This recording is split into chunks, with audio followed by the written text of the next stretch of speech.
కల్వకుర్తి నియోజకవర్గం ఎమ్మెల్యే కసిరెడ్డి నారాయణ రెడ్డి గతంలో బీఆర్ఎస్ లో ఎమ్మెల్సీగా ఉండి ఈ కల్వకుర్తి నియోజకవర్గానికి ఏం చేశారో కల్వకుర్తి నియోజకవర్గ ప్రజలకు శ్వేతపత్రం విడుదల చేయాలి. అప్పుడున్న కాంగ్రెస్ పార్టీ పీసీసీ అధ్యక్షుడు ఇప్పుడున్న ముఖ్యమంత్రి రేవంత్ రెడ్డి మీరు కాంగ్రెస్ అభ్యర్థిగా ఉండి ఎన్నికల సమయంలో కల్వకుర్తి నియోజకవర్గం ప్రజలకు మేనిఫెస్టోలో పొందుపరిచిన విషయాలనే కదా మేము అడిగింది. కొత్తగా ఏం అడగలేదు. కాంగ్రెస్ పార్టీ ఎన్నికల సమయంలో 6 గ్యారంటీలు 420 హామీలు ఇచ్చి 20 నెలలు గడిచినా ఇప్పటి వరకు ఎందుకు అమలు చేయలేదని అడిగాం.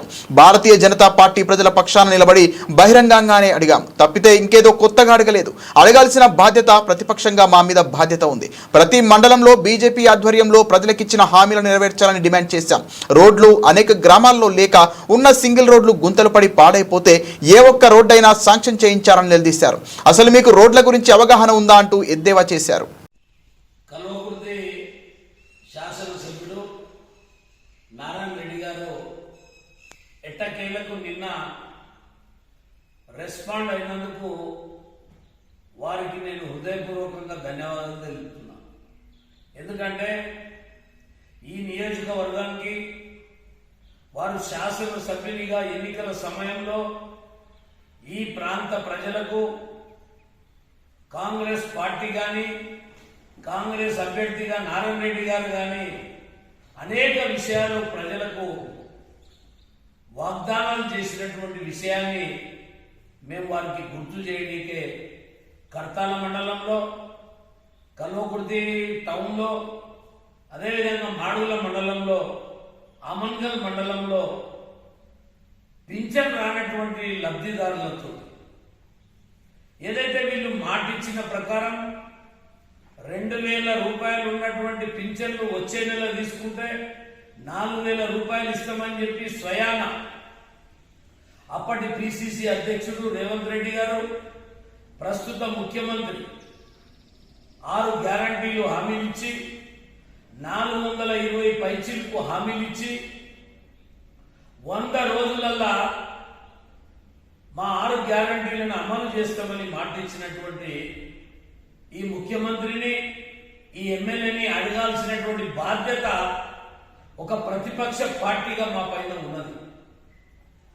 మేము 4 మండలాలలో ప్రజా ఉద్యమాలు చేస్తుంటే రాబోయే రోజులలో కాంగ్రెస్ పార్టీకి పుట్టగతులుండమని, ప్రజల దగ్గరికి పోతే ప్రజలు తిరగబడతారని భయపడి భారతీయ జనతా పార్టీ పైన అవాకులు చెవాకులు మాట్లాడినటువంటి అంశాలు మనం నిన్న ప్రెస్ మీట్లో చూసినాం. మరి ఈరోజు మేము ఒకటే అడుగుతున్నాం, మీరు చెప్పినటువంటి మాటలు కాకుండా మేము కొత్త మాటలు ఏమన్నా అడిగినామా? మీరు ఎన్నికలప్పుడు హామీలు ఇచ్చినవి కాకుండా, ఎన్నికలప్పుడు ప్రజలకు ఆశ పెట్టినవి కాకుండా ఇవాళ మేము ఇంకొక రకమైనటువంటివి ఎలాంటివి కూడా మేము అడగలేదు. మీరు ఎన్నికల మేనిఫెస్టోలో, మీ అసెంబ్లీ మేనిఫెస్టోలో మీరు పొందుపరిచినటువంటి అంశాలని మేము బహిరంగంగా ప్రజల ముందు మేము మీ ప్రభుత్వాన్ని మిమ్మల్ని అడుగుతున్నాం. మీరు నెల రోజుల తర్వాతనే 2000 పింఛన్ 4000 ఇస్తాను. ఇవాళకి 20 నెలలు అయ్యింది. ఎందుకు ఇవ్వలేదని మేము అడుగుతున్నాం. వాళ్ళ ఆడపిల్లల పెళ్లికి 1,00,000 రూపాయలతో పాటు తులం బంగారం ఇస్తున్నారు. ఇంట్లో 4 ఆడపిల్లలు ఉన్నా కూడా 4 తులాల బంగారం ఇస్తున్నారు. ఎందుకు ఇవ్వలేదని మేము అడుగుతున్నాం. ఇవాళ ప్రతి మహిళకు 2,500 రూపాయలు నెల నెల ఇస్తున్నారు. మీ రాహుల్ గాంధీ చెప్తున్నాడు ఒక రాష్ట్రంలో ఎన్నికల ప్రచారం, మేము కాంగ్రెస్ పార్టీ తెలంగాణలో మాట ఇచ్చినాం, ప్రతి మహిళకు నెలకు 2,500 రూపాయలు ఇస్తున్నాము అని అన్నాడు. ఇది అవాస్తవమా వాస్తవమా మీరు గుర్తించుకొని మీరు వెంటనే అమలు చేయాల్సినటువంటి బాధ్యత మీ పైన ఉందా లేదా? మీ రాహుల్ గాంధీ ఇచ్చిన మాటనే మీరు ఇలా రేవంత్ రెడ్డి అమలు పరచకపోతే ఇలా మీ రాహుల్ గాంధీ మాట్లాడే మాటలకి ఏం విలువ ఉంటుందని మేము అడుగుతున్నాం. అదే కాదు, రైతులందరికీ 2 లక్షల రూపాయల రుణమాఫీ చేస్తున్నారు. రైతులందరికీ చేస్తామన్నారు కదా. 1,00,000 రూపాయల రుణమాఫీ ఉంటే మీరు వెళ్ళి 1,00,000 రూపాయలు కట్టి 2 లక్షలు తెచ్చుకోరని అన్నది మీరే కదా. మరి ఇవాళ ఎంతమంది రైతులకు 2 లక్షల మాఫీ అయినాయి? మాఫీ కాని రైతుల గురించి మేము అడిగితే మీకు ఎందుకు అంత బాధ అనిపిస్తుంది? ఇలా మీరు ప్రతి ఎకరాకు 15,000 రూపాయలు ఇస్తున్నారు రైతు బంధు పేరు మీద, రైతు భరోసా పేరు మీద. ఇవాళ మీరు ఎంత ఇచ్చిర్రు, ఎన్ని ఎకరాలకు ఇచ్చిర్రు, ఎన్నిసార్లు మీరు ఇవ్వాలి, ఎన్నిసార్లు ఇచ్చిర్రు అంటే ఇది అడిగితే ఇవాళ మీకు అక్కసుగా కనపడుతుందా? అంటే తెలంగాణలో మీ ముఖ్యమంత్రి మాట్లాడే భాష ఎట్లున్నది, ప్రధానమంత్రిని ఏ రకంగా మాట్లాడుతున్నాడు, ప్రతిపక్ష నాయకుడిని ఏ రకంగా మాట్లాడుతున్నాడు, ప్రతిపక్ష పార్టీలను ఏ రకంగా మాట్లాడుతున్నాడు. మీరు ఏనాడన్నా ముఖ్యమంత్రిని మాట్లాడినటువంటి మాటలను మీరు ఎప్పుడైనా విన్నారా? ఇలా సంస్కారం మీరా మాకు నేర్పేది? సంస్కారం నేర్పాల్సింది మీరందరూ ముఖ్యమంత్రి. ఇలా ముఖ్యమంత్రిగా ఉండటాయనే ప్రధానమంత్రిని మెడలు ఉంచుతా, నడుమును ఉంచుతా, పిక్కలు ఉంచుతా అని మాట్లాడినప్పుడు ఇలా ముఖ్యమంత్రికి మాట్లాడే భాషల్ని మేము అడుగుతున్నాం ప్రశ్నలు. ఇలా ఆయన ఏ రకంగా భాష మాట్లాడుతున్నాడు? పేగులు తీస్తా, లాగులు ఇస్తా, తొండలు ఇస్తా, ఈ భాష మీ ముఖ్యమంత్రి మాట్లాడలేదా? మీ ముఖ్యమంత్రి మాట్లాడలేదని చెప్పి నువ్వు నిరూపించు. మేమేం మాట్లాడినాం? తెలంగాణలో భాష వచ్చినటువంటిది గతంలో వాడు చెప్పిండు, వీడు చెప్పిండు అని అంటారు. ఎవరన్నా అంటారు, అది ఎవరన్నా మాట్లాడతారు. అంతేగాని నేను నారాయణ రెడ్డి అని నిన్ను వాడు అనలేదు, నీ ముఖ్యమంత్రిని వాడు అనలేదు. ఇలా డువేలో రెచ్చిపోయి భాష గురించి మాట్లాడుతున్నావు. వాళ్ళ భాషని మాట్లాడాలనుకుంటే నువ్వు నీ ముఖ్యమంత్రి, నీ కాంగ్రెస్ పార్టీ నాయకుల భాష గురించి నువ్వు మాట్లాడేది నువ్వు ఒకసారి విను. వాళ్ళు నువ్వు చెప్తున్నావు 600 కోట్లు రోడ్లకు తెచ్చిన, 600 కోట్లు రోడ్లకు తెచ్చిన. ఒకవేళ గతంలో ఉన్న ఎమ్మెల్యేలే తెచ్చి ఉంటే నేను 600 కోట్లు ఎందుకు తేవాలంటే ఇష్టం బాధపడుతున్నావు. మరి ఏడుకెళ్ళి తెచ్చినావు, ఇటుకెళ్ళి తెచ్చినావు, మరి ఇంటకెళ్ళి తెచ్చినావా, నువ్వుకెళ్ళి తెచ్చినావు. ఏది తెచ్చినా ప్రభుత్వం డబ్బులే కదా. ఏది తెచ్చినా ఈ ప్రభుత్వానికి ప్రజలు పన్నులు కడితేనే కదా వచ్చేది. మరి నువ్వు ఇలా 600 కోట్లు తెచ్చినావు కదా, 600 కోట్లల్లా జంగారెడ్డిపల్లికి వెళ్ళి చంద్రారెడ్డిపల్లి దాకా రోడ్డు రాయడానికి నీకు మనసు ఒప్పలేదా?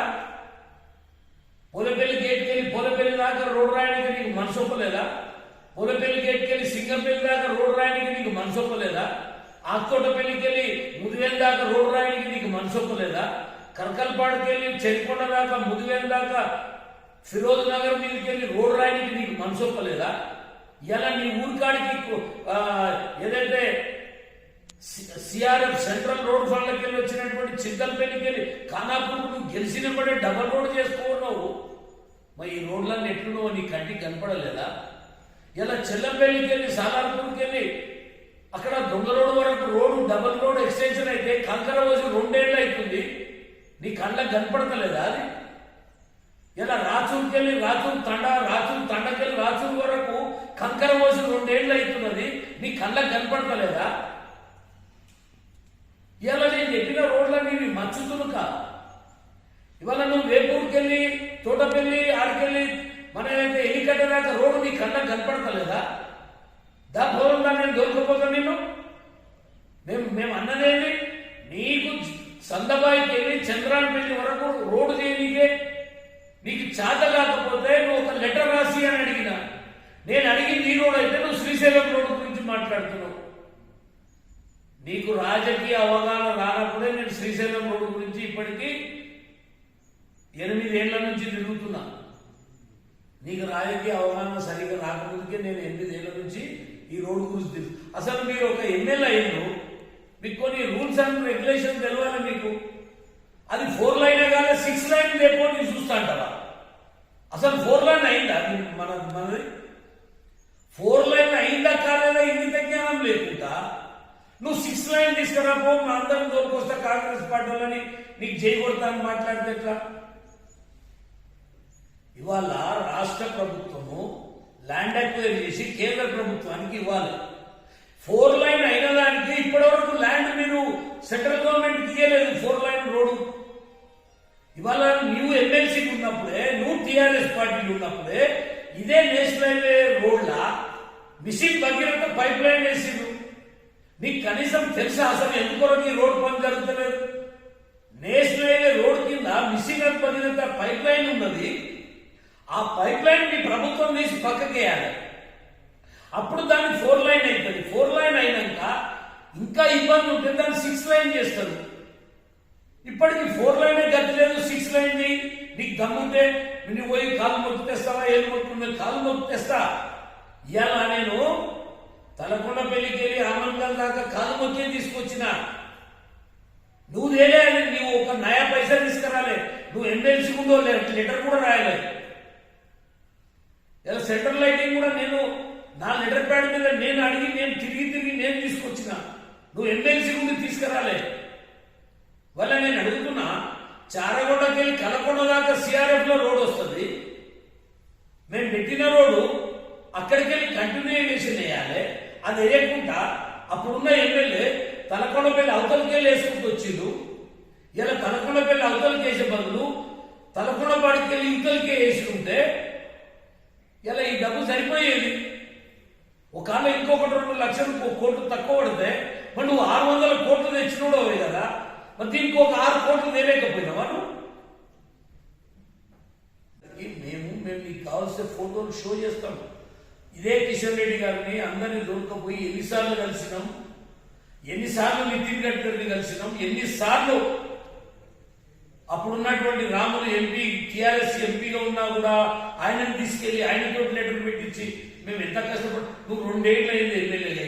ఎప్పుడన్నా ఒక కేంద్ర మంత్రి దగ్గరికి పోయి కలిసి ఓ లెటర్ ఇచ్చినవా చెప్పు. నేనేమంటున్నాంటే నీకు వీలు కానీ నీకు చేత కానీ నువ్వు చేయకుండా మేమేం బాధపడతలేము. కానీ నీకు సంబంధం లేదు. నీకు సంబంధం లేని నల్జల్ కింద 32 కోట్లు వచ్చినాయి. నువ్వు గౌరవ ఎమ్మెల్యేగా నిన్ను అగౌరవపరచాలని నాకు లేదు. నువ్వేం చేయాలి? కేంద్రంకి ఒకరిని, రాష్ట్రంకి ఒకరిని, మంత్రిని అందరినీ పిలిచి నువ్వు బండేయాలి. నువ్వు పార్లమెంట్ నడుస్తుంటే బండలేసే ఎమ్మెల్యే నేను అనుకుంటా ఈ రాష్ట్రంలో ఈ దేశంలో ఎవరు లేవు. బీజేపీ ఎమ్మెల్సీ కూడా 2 బీజేపీ ఎమ్మెల్సీ 3 అలాగే ఒక ఆయన మన ప్రాంతానికి కనీసం ఇన్ఫర్మేషన్ ఇచ్చినావు, రెక్టిఫై చేసుకో. నీ పార్లమెంట్ సభ్యులు ఎందుకు రాలేదు? పార్లమెంట్ నడుస్తుంటే ఎట్లా పెడతావు? సండే పెట్టుకోవచ్చు కదా. కాబట్టి నారాయణ రెడ్డి గారు, నువ్వు ఏదో రజనీకాంత్తో డైలాగ్ ఉంది, నాన్న సింహం సింగిల్గా వస్తుంది, సింగం సింగిల్గానే వస్తుంది. నువ్వేదో వాళ్ళ నీళ్ళు చిల్లదారులతో నా మీద వీడియోలు మాట్లాడించినంత మాత్రం నాదేం పెద్దగా అది కాదు. నేను ఒకటే చెప్తున్నా, అభివృద్ధిని అడిగే హక్కు మాకుంది, చేసే హక్కు నీకుంది, చేపించే బాధ్యత కూడా మా మీద ఉంది. మేము సంస్కారంగానే మాట్లాడుతున్నాం. నీ ముఖ్యమంత్రి లేక, నీ కాంగ్రెస్ పార్టీ లేక, నీ రాహుల్ గాంధీ లేక సంస్కారహీనంగా ప్రధానమంత్రి స్థాయిని దిగదార్చి మాట్లాడేటువంటి వ్యక్తులు మీ పార్టీలు ఉన్నారు. అది గుర్తుపెట్టుకో. ఒకసారి వీడియోలు విను. హామీలు అమలు చేయాలని ఎమ్మడి పడతాం. ఖచ్చితంగా మేము నిన్ను ముఖ్యమంత్రిని అడిగే హక్కు మాకు. నువ్వు కూడా మాకు ఎమ్మెల్యే. నువ్వు కేవలం కాంగ్రెస్ పార్టీ ఎమ్మెల్యే. ఓ మాట ఏమంటున్నావు, ఇందిరా మిల్లు బీజేపీ ఆయన కూడా ఎవరో వస్తూ ఇచ్చినట్టు. అన్ని ఊర్లు ఏ ఊరు చెప్పు, వస్తలే. నీ ఊర్లోనే నువ్వు ఏం మాట్లాడినావో నేను చెప్పాలా? నీ ఊర్లోనే అది టోటల్లీగా 100% ఇల్లు లేని వాళ్ళకి ఇండియాలో నీ ఊరు పెట్టుకున్నావు. తలకొండపల్లి మండలంలో ఏమంటారు, అది 100% ఇల్లు లేని వాళ్ళకి ఇల్లు లేనికే దాన్ని నువ్వు ఆ విలేజ్ని సెలెక్ట్ చేసుకున్నావు. అక్కడ ఒక కార్యకర్త, బీజేపీ కార్యకర్త, పైలట్ ప్రాజెక్ట్ ఒక ఇల్లు వస్తే నువ్వు ఏమన్నావు, ఈ ఇల్లు కట్ చేయాలి. కానీ ఇలా ముఖ్యమంత్రి, ప్రధానమంత్రిని డబ్బులు అడిగి ఈ ఇందిరా మిల్లులకు వచ్చే 2,50,000 కేంద్ర ప్రభుత్వంకి వెళ్ళి వస్తుంది. 2,50,000 మొదటి బిల్లు నరేంద్ర మోడీ కేంద్ర ప్రభుత్వంకి వెళ్ళి వచ్చిన డబ్బులే. ఏదో నీ ఇంట్లోకి వెళ్ళి ఇచ్చినాడు, ఇందిరామ కమిటీ పెట్టినట్టు, ఇందిరామ ఇంట్లోకి వెళ్ళి ఇచ్చినాడు. ఇదేం కాదు, ఇది బీజేపీ వాళ్ళకి ఇచ్చినట్టు. అరే ఇల్లు లేని ఇల్లు ఇచ్చినాడు బీజేపీ వాడు, కాంగ్రెస్. నేను అడుగుతున్నా నిన్ను, నువ్వు అన్న ఒక్కిల్లు ఇచ్చినాను, ఒక్కిల్లో నువ్వు కూడా వచ్చేది అదే కదా అనేది. ఇందిరమ్మ ఇళ్ళ పేరు మీద మీరు చేసిన భాగవతాలన్నీ బయటకు వెళ్తాయి. రేపు బిల్లులు పడ్డాక బిల్లులు రాకపోతే మీరు చేసినటువంటి మీరు తీసుకొని డబ్బులు తీసుకొని మీ కార్యకర్తలు ఎట్లా ఇల్లు ఇచ్చిరో అవన్నీ బయటకు వస్తాయని చెప్పి నేను హెచ్చరిస్తున్నా. ఇవాళ నేను ఫైనల్గా మిమ్మల్ని ఒకటే చెప్తున్నా, అమన్గల్ నుండి చంద్రాయణపల్లి 20 వరకు, చారకొండ వరకు మీరు దాన్ని పెద్ద రోడ్డు చేయడానికే మీరు చేతనైతే మీరు తేండి. మీరు చేత కాకపోతే ఒక letter rural development central government minister పేరు మీద ఒక ఉత్తరం వేయండి. దీన్ని ఇమీడియట్లీ లేకపోతే సిఆర్ఎఫ్లో కానీ కేంద్ర ప్రభుత్వం వెంటనే రోడ్డు చేయాలని చెప్పి నువ్వు లెటర్ ఇయ్యి. నేనేమంటున్నానంటే నేను శ్రీశైలం రోడ్డు నీవు లెటర్ ఇస్తే అవుతుంది కదా. నీ ముఖ్యమంత్రి 3 సార్లు పోయొచ్చుడు, కానీ ఆయన కిందున్న పైప్ లైన్ తీస్తలేదు. కాబట్టి గుర్తుపెట్టుకోవాలి, అది గుర్తుంచుకొని మాట్లాడు. నేను ఒకటి అడిగితే నువ్వు కూడా చెప్తున్నావు. ఆ పైప్ లైన్ తీసే బాధ్యత మీ రాష్ట్ర ప్రభుత్వాలే. ఇప్పుడు ఉన్నటువంటి ఆనాడు నువ్వు ఎమ్మెల్సీకి ఉన్నప్పుడన్నా చెప్పేది రోడ్ల ఎదుకేస్తున్నావు పక్కకెళ్ళేయాలి. ఆ పైప్ లైన్ డైరెక్షన్ మార్చిందే నువ్వు. అప్పుడు నీ లేఅవుట్లకి వెళ్ళి పోతుందని చెప్పి దాని డైరెక్షన్ మార్చిందే నువ్వు. ఇక నేను ఇంక ఎక్కువ చెప్పదలుచుకోలేదు. ఇక నేను ఎక్కువ డీటెయిల్ ఇస్తే బాగుండదు. వాళ్ళ నేను మీరు హామీలు అమలు చేయాలి. హామీలు అమలు చేయకపోతే ఇచ్చే ప్రసక్తి లేదు. నువ్వు కలబుర్తిలో ప్రెస్ మీట్ పెడతావా, ఇంకేదో 190 ప్రెస్ మీట్లు పెట్టు, మేము జనంలో ప్రెస్ మీట్ పెట్టు. నీకు దమ్ముంటే రా, బహిరంగ సభలో నేను కూడా నీ ఎప్పుడు వస్తాను. మేము ఏమన్నా తప్పడితే ప్రజలతోటి మేము దెబ్బలు తిరిగి కూడా సిద్ధంగా. మేము మొత్తానికి మొత్తం రుణమాఫీ చేయలేదు అనలే. 50% చేసినావు, 50% పెండింగ్ ఉంది. ఆ పెండింగ్ వాళ్ళకి ఏమంటున్నా, నువ్వు పోయినసారి 4 ఎకరాల వాళ్ళకే ఇచ్చినావు, ఈసారి 15 ఎకరాల దాకా ఇచ్చినావు. పోయినసారి ఇచ్చిన డబ్బులు అది ఇవ్వమంటున్నావు.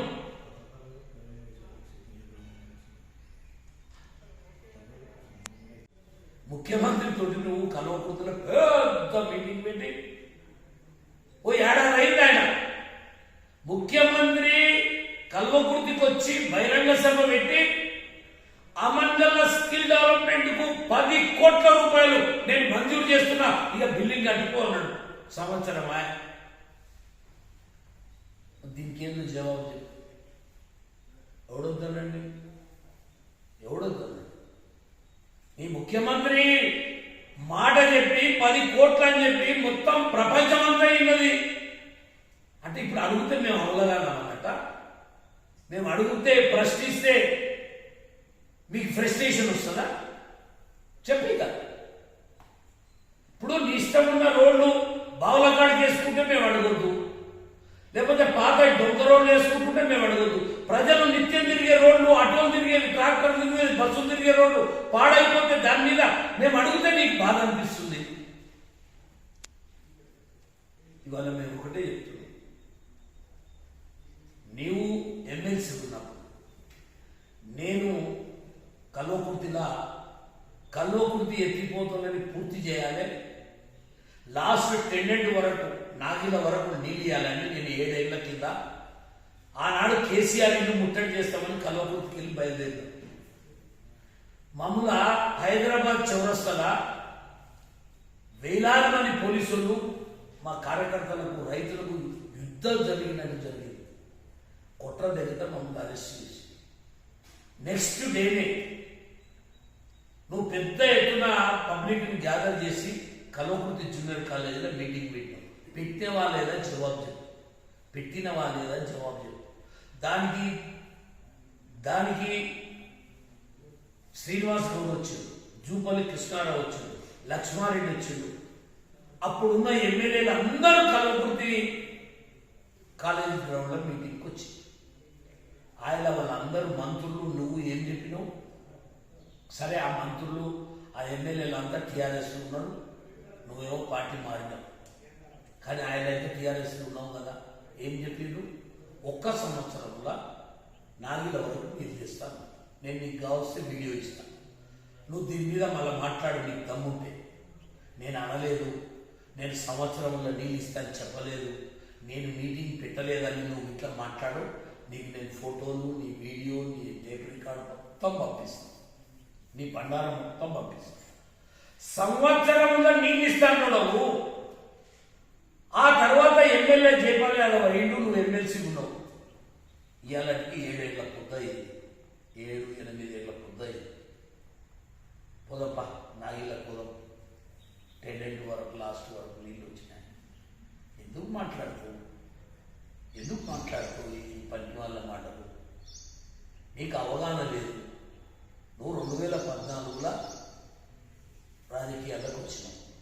మేము 91లో కల్వకుర్తి ఎత్తిపోతల గురించి ఎడ్ల బండ్లు కట్టుకుని ప్రభుత్వం మీద యుద్ధం చేసినాం. నీ అదృష్టం బాగుండి నువ్వు పార్టీలు మారి నువ్వు పైసలు ఖర్చు పెట్టి ఎమ్మెల్యే కావచ్చు. మా అదృష్టం బాగాలేక మేము నమ్మిన సిద్ధాంతం కొరకు ఒకే పార్టీలు ఉన్నాం కాబట్టి మేము ఎమ్మెల్యే కాకపోవచ్చు. ఇవాళ ఎవరినో నలుగురు చర్చగాలను పెట్టుకొని నీ ఇష్టం ఉన్నట్టు నువ్వు మాట్లాడేయచ్చు టీవీలల్లా, ఆ చిన్న యూట్యూబ్లల్లా. నాకేం బాధలేదు. మేము ఉద్యమాలు చేసుకోవాలి. నీ లేక పదవుల కొరకు పార్టీలు మారేటం కాదు. మేము ప్రజల కొరకు ఉద్యమాలు చేస్తాం, ప్రజల కొరకు ప్రాణాలు అర్పిస్తాం, సిద్ధాంతం కొరకు మా ప్రాణాలు ఇచ్చి పెడతాం. నేను ఏమడుగుతున్నాంటే నేను ఇవాళ ఆమంగల్ బస్ స్టాండ్, ఆమంగల్ చౌరస్తా, Amangal shopping complex, Amangal college, Amangal polytechnical, Amangal mini tank bund, Amangal development. నీకు అవగాహన ఉంటే నువ్వు చెయ్యి. నీకు అవగాహన లేదు. ఒకవేళ మమ్మల్ని రమ్మని మేము పిలిస్తే వస్తాం. నేను నీకు బహిరంగంగా కూడా చెప్పిన రాజకీయాలు ఎన్నికలప్పుడే అని. తర్వాత నువ్వు ఎమ్మెల్యే 2 ఏళ్ళు అయింది కదా, నీవు ఎమ్మెల్యేగా ఒక కార్యక్రమంకి నువ్వు ఎప్పుడన్నా ఎవరన్నా పిలిచినవా? నీ పార్టీ నువ్వు టీఆర్ఎస్ ఉంటే నీకు అదే 10 మంది, నువ్వు కాంగ్రెస్లో పోతే అదే 10 మంది. పాపం ఈ పాత కాంగ్రెస్ వాళ్ళకి తెలియదు నువ్వు ఎప్పుడు జెండాలు ఎత్తావో, ఎప్పుడు పార్టీ మారుతుందో వాళ్ళకి తెలియదు. వాళ్ళు ఏదో రెచ్చిపోయి ఏదేదో మాట్లాడుతారు. అవగాహన ఉన్న వాళ్ళకి అర్థమైంది. నేనేమంటున్నంటే నీవు ఈ తాలూకాలో అవగాహన ఉన్నా లేకున్నా మాకు ఏ రోజన్నా పిలిచి మా కేంద్ర ప్రభుత్వం పోతే నేనేమని పోవాలి? నేనేమన్నా నీ లేక ఎమ్మెల్యే అయినా దా నువ్వు రా, నేను దొరకపోతా. ఇవాళ తిరుపతి హైవే 4 లైన్ చేయంటావు. మీరు 4 లైన్ ల్యాండ్ అక్వైర్ చేసినా మీ ముఖ్యమంత్రి, అది 6 లైన్. ఇక మీ పక్కన ఉన్న టపటపటపటపు సపోర్ట్ కొడుతూ 6 లైన్ చేయాలి. మీ ముఖ్యమంత్రికి అవగాహన ఉంది కొద్దిగా. అందులో కింద పైప్ లైన్ ఉంది, అది 4 లైన్కి ఎలిజిబిలిటీ వస్తలేదు. 6 లైన్ ఎట్లా చేయాలా? నువ్వు చదువుకున్నాడు, నువ్వు కాలేజీలు పెట్టినావు, ఎంతోమందిని ఇంజనీర్లని విద్యావంతులను తయారు చేసినని చెప్తావు కదా. మరి నీ కనీసము ల్యాండ్ అక్వైర్ చేయండి. కేంద్ర ప్రభుత్వం ఎట్లా డబ్బులు ఇస్తుంది? కాబట్టి దయచేసి మేము ఒకటే డిమాండ్ చేస్తున్నాం. నీ కోపం మాకు, నీ ఫ్రస్ట్రేషన్ అర్థమైంది. అమన్గల్ రూరల్, కర్తాల మండల్, అమన్గల్ రూరల్ మండల్ నువ్వు సింగిల్ 100 రూపాయలు కూడా రోడ్లకి ఇవ్వలేదంటే